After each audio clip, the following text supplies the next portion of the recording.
This stool can be used child, can be used young generation, and can be used older people.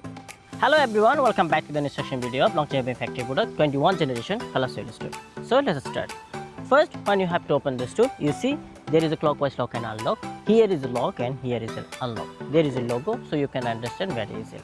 So turn the clockwise lock to unlock. You see there is a loop unlock here, so unlock the loop unlock also.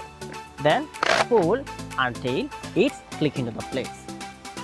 After open the stool, you have to lock the loop unlock. You can sit and have relax. If you don't feel comfortable in this height, you can also freely adjust. Let me show you how.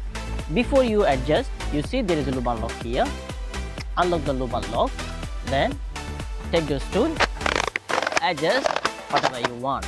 This 21 generation collapsible materials is PP.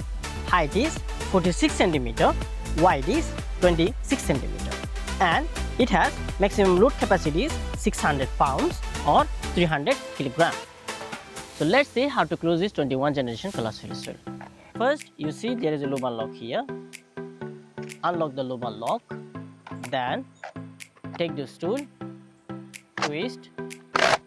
After close this collapsible stool, lock the clockwise lock. So it's locked and easy to carry. You can carry by in your hand, and also you can carry by in your shoulder strap very easily. If you don't feel comfortable in this shoulder strap length, you can also adjust very easily. Let me show you how. This one, open the belt, adjust whatever you want. You think you will be carried by your hand, just simply pull around the stool with belt, pull tightly, then lock here. So it's ready to carry with your hand. So this is our 21 generation collapsible stool. If you want to know more, send here. We'll send you the catalog. Thank you for watching our video. Thank you.